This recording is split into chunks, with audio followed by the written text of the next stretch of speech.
going to come up with a plan in a democratic way, because what one factory does has to somehow be coordinated with what other factories are doing. If this factory is doing this, it's going to use inputs that come from here. You've got to be sure that all works out. And you know, if the consumers are going to plan, if the consumers think they're going to be able to consume this, that means that certain workplaces are going to have to produce that. So how's all that going to get planned democratically? The dominant vision, I think, for most people who just are imagining how this would work is this. Well, I guess that each of these workplaces and consumer councils is going to have to elect a delegate and send a representative to a meeting to sort of talk about how to fit all this together. And these delegates and representatives will go to a meeting, and somebody will start making proposals about, let's fit it together this way, let's fit it together that way. They'll argue about it. Maybe they'll come up with 3 or 4 different alternatives, and then all the rest of us can vote on it. Sometimes that's part of a vision of how you would do democratic planning.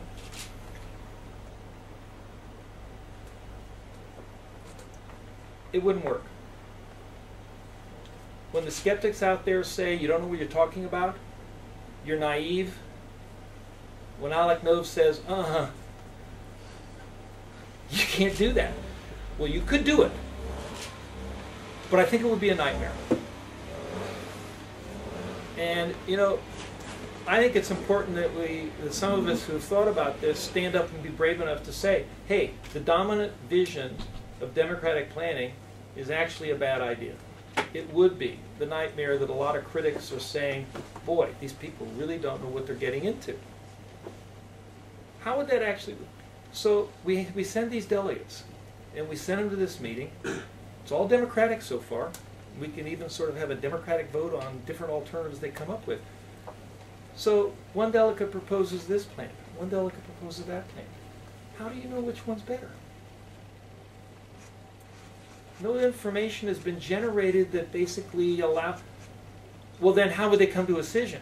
Oh, well, they come to a decision because whoever was the most eloquent, whoever stood up and talked the longest, whoever was willing to stay till 2 in the morning when everybody else got sick and tired of it and went home. That's the plan we'd end up with.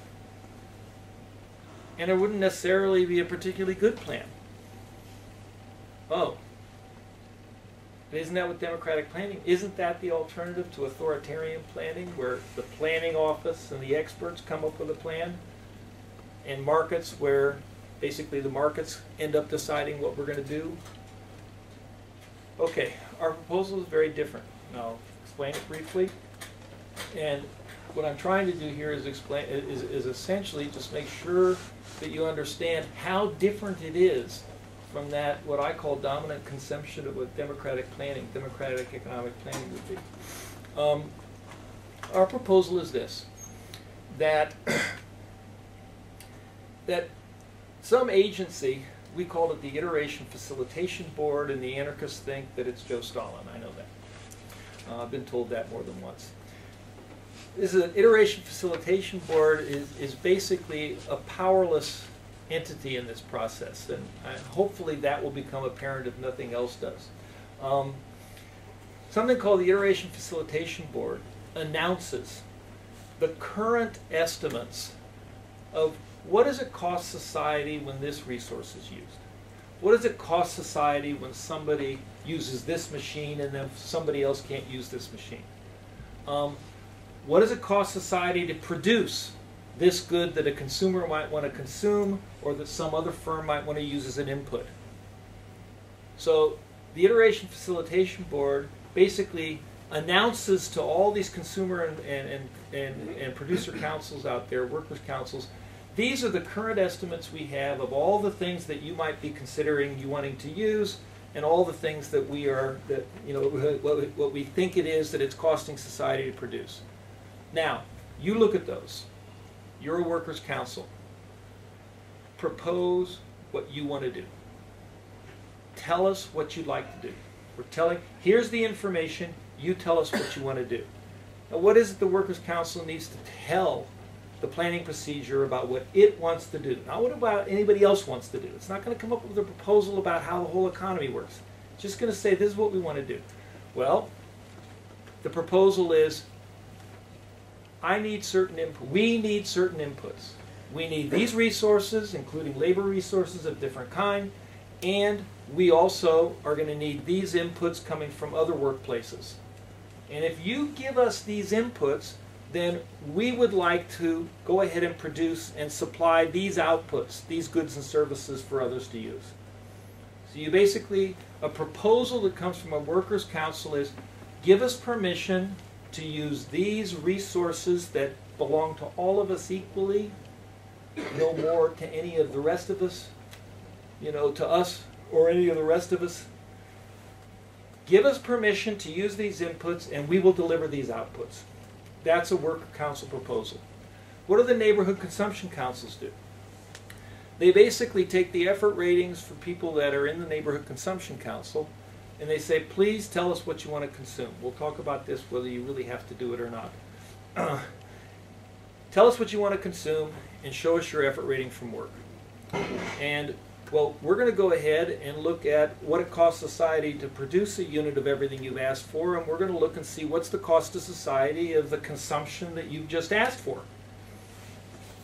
Well, is it average? If your effort rating is average, that's fine. It's yours. We don't care what you ask for. Ask for whatever you want.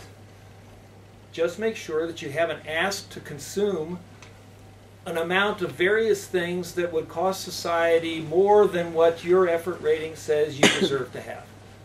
So the neighborhood consumption councils basically simply check off, your proposal is acceptable, your proposal is acceptable. Now it also has to do something else. The neighborhood consumption council is going to have some sort of meeting to decide, in the neighborhood, do we want new sidewalks? Do we want new swing sets in the neighborhood park? Economists call these local public goods. Do we as a neighborhood want to ask to consume some local public goods? Whatever it is we're going to do, we're going to add that on to the aggregation of all the individual family or housing units or living unit consumption requests, and we are going to make that proposal. That's going to be our proposal that we would like to do as a neighborhood. And we're going to send that forward along with what? Along with one other piece of information. What's the average effort rating for everybody in the neighborhood consumption council? Okay. Now, once the workers' councils and the neighborhood consumption councils have made those proposals, it's very easy to evaluate those proposals. We can use the current estimates of the costs of using things and producing things to look and see, what is the social benefit of all the goods and services this workers' council says they want to provide? What's the cost to society of all the resources and inputs they've said they need permission to use? Well, if the social benefits are bigger than the social costs, it's in the rest of our interest to say, great, do it. We've got no problems. You've just proposed to use resources that belong to all of us in a way that benefits everybody more than it costs everybody. You've said you want to do it, it's what you wanted to do, and it's socially responsible. You're not using resources in a socially irresponsible way. So it's very easy to evaluate these proposals, and essentially all of us can just say, that's right, no problem there, no skin off our nose. And it's very easy to evaluate the proposals that come from the consumer councils. You look and see, what was the average cost to society of providing a member of that consumer council what it is they have asked for, and how does that compare to the average effort rating of people in that?